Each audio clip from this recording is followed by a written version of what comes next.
So I will be to them like a lion. This is amazing. Like a leopard by the road I will lurk.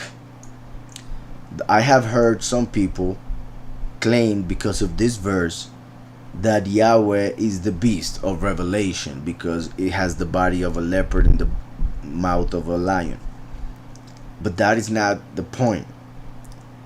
Even if we wanted to see a connection between those two chapters or verses, the point is that it is Yahweh who allows the beast to manifest and destroy. It is Yahweh who gives the beast authority to do what it wants so that those who need to be punished may be punished. However, we know that Yahweh said that he would come as the lion of Yahudah. First the lamb and then the lion. So since the lamb came and they rejected the lamb, who is Messiah, now the lion will come and they won't recognize him, but instead will think that he is bad or evil or mean and whatever. But in this case, it's not only mentioned in a lion, it's mentioned in a leopard, which are two of the qualities of the beast mentioned in Revelation 13. So I will be to them like a lion. So through the last, he will manifest as the lion of Yahudah. But since they want nowadays a lamb, they won't recognize him. And because he will come as a lion, he will be angry. And from the nations. And as a Gentile, according to the people, not according to Yahweh, not according to his flesh even, but to the people in society of nowadays. And I mean that because a lion is from the jungle. And it was not a pure animal. I mean, you could not eat a lion. So I will be to them like a lion, meaning in the letter, just in case. I will be to them like a lion. Like a leopard by the road I will lurk. The leopard makes reference to the kingdom of Greece, the Greek Empire, which was started by Alexander the Great, which was represented by the leopard because of how quick he was able to conquer the world at 18 years of age. So in a way, if we wanted to connect it to the last, is the fact that he comes for those who are in Christianity, therefore in the Greek Empire, spiritually speaking, because of the names that they use, the scripture that they use, the fact that they believe that the New Testament is in Greek and many other things.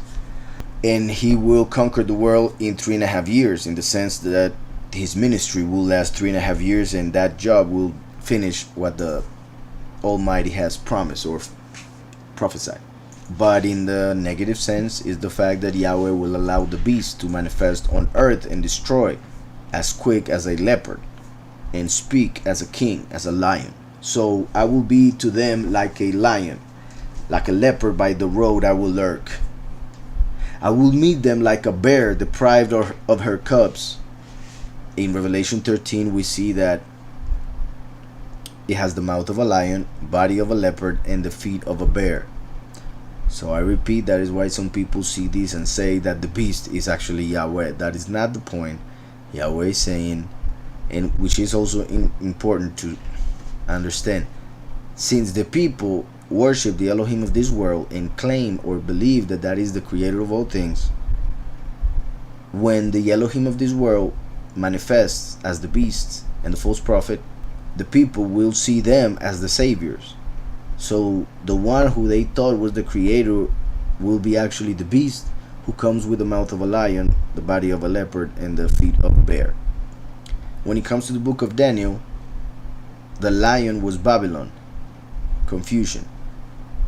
I already said the Greek Empire was the leopard, and the bear was the Persian Empire, which was not a negative empire. Actually was the one that represents something very positive. So it says, so I will be to them like a lion, like a leopard by the road I will lurk. I will meet them like a bear deprived of her cubs. I will tear open their rib cage, and there I will devour them like a lion. The wild beast shall tear them. As we also see in the fourth seal, that the wild beast will go against the people. But even more so obviously in the spiritual sense has to do with how the beast will kill the many for their idolatry. I will meet them like a bear deprived of her cubs, just like when two bears came out and killed 42 people by the word of the prophet Yahushua, because they were calling him bullhead. Not just because of that, but it is a very interesting story and what it represents, and we are seeing it here. Yahushua represents the last, and here it says that Yahweh will appear as a bear without her cubs, meaning very angry and ready to kill. I will tear open the rib cage.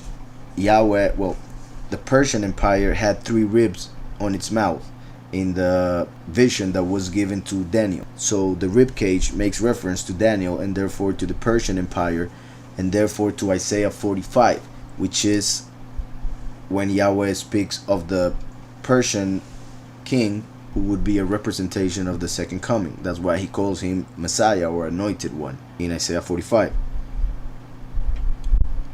Also, the many claim to be the congregation, the chosen congregation, meaning the wife. And as we know, the wife of Adam was taken from his ribs. So it is a saying that the many claim to be the wife, yet they are not. So their rib cage will be destroyed, or the many who claim to be the wife, will be killed by the last, who is as Cyrus, the Persian king. I will meet them like a bear deprived of her cubs. I will tear open the rib cage, and there I will devour them like a lion. The wild beasts shall tear them,